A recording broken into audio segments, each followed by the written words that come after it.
The moment the man lifted his hands, the noise of the cafe seemed to collapse inward, like the world had inhaled and forgotten how to breathe. And in that suspended second, Margaret Sloane felt something inside her chest crack open in a way no boardroom victory ever had. She had brought her daughter here because the therapist said exposure to ordinary joy mattered, because silence should not equal isolation, because even a powerful woman needed to sit still sometimes and learn how to be a mother instead of a commander. And yet, as Margaret watched a stranger's fingers move with gentle precision across the air, her first thought was not about coffee or schedules or deadlines, but a sharp, terrifying question she had never let herself ask before. What if this was the moment that changed everything? And what if she was not ready for it? Margaret was known across Chicago as a relentless CEO, the kind who built empires from glass offices and sleepless nights, the kind who learned early that softness invited loss. Her life had been carefully engineered after her husband's death, every hour accounted for, every emotion postponed. Her daughter, Nora, had been folded into that system like a fragile file marked urgent but never opened. Nora was 8 years old and had not spoken a word since she was 3, since the car accident that took her father on a rainy interstate outside Milwaukee. Doctors called it selective mutism layered with trauma. Therapists offered plans and patience, but Margaret offered structure, money, and silence that mirrored her own. If you were in her place, would you have done better, or would you have built walls too? Convincing yourself that love could be efficient and pain could be managed if you never looked directly at it.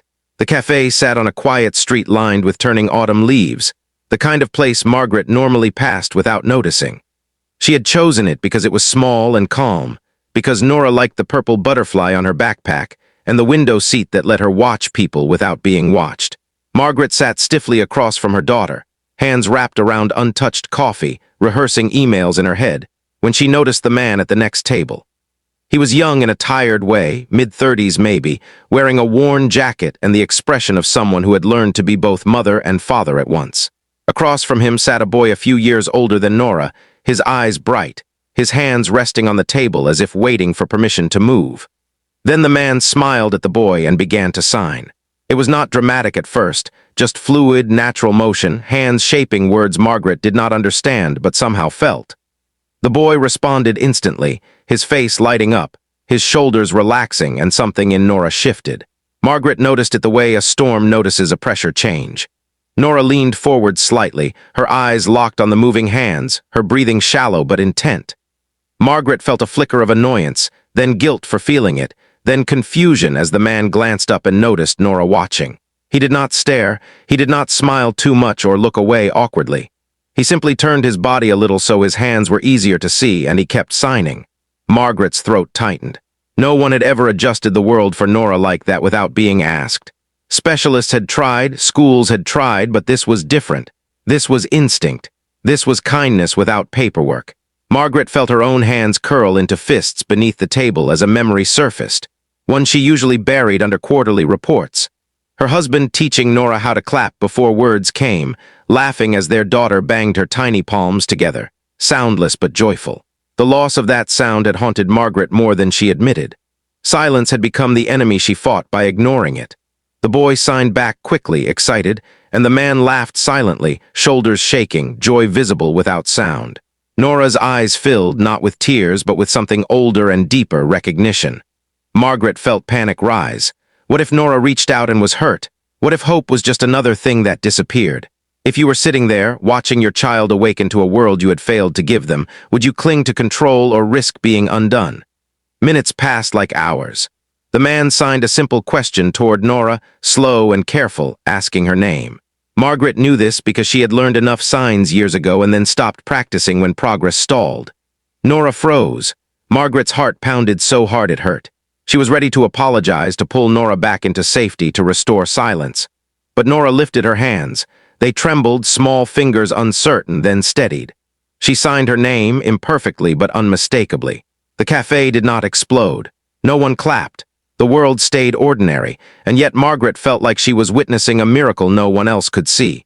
Tears blurred her vision, and for the first time since the accident, she did not wipe them away. The man nodded gently, pride in his eyes, not as a teacher, not as a savior, but as someone who understood how hard it was to speak without sound.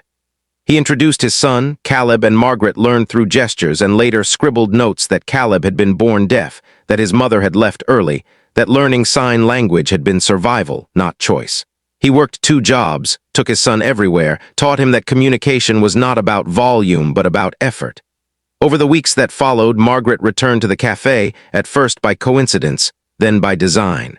She watched Nora sign more, watched her laugh silently with Caleb, watched herself sit back and finally observe instead of direct. Margaret began attending Nora's therapy sessions instead of sending assistants. She learned signs again, clumsy and slow, humbling herself in front of her child. She listened without fixing, something she had never mastered in business or in grief. Change did not come in a rush.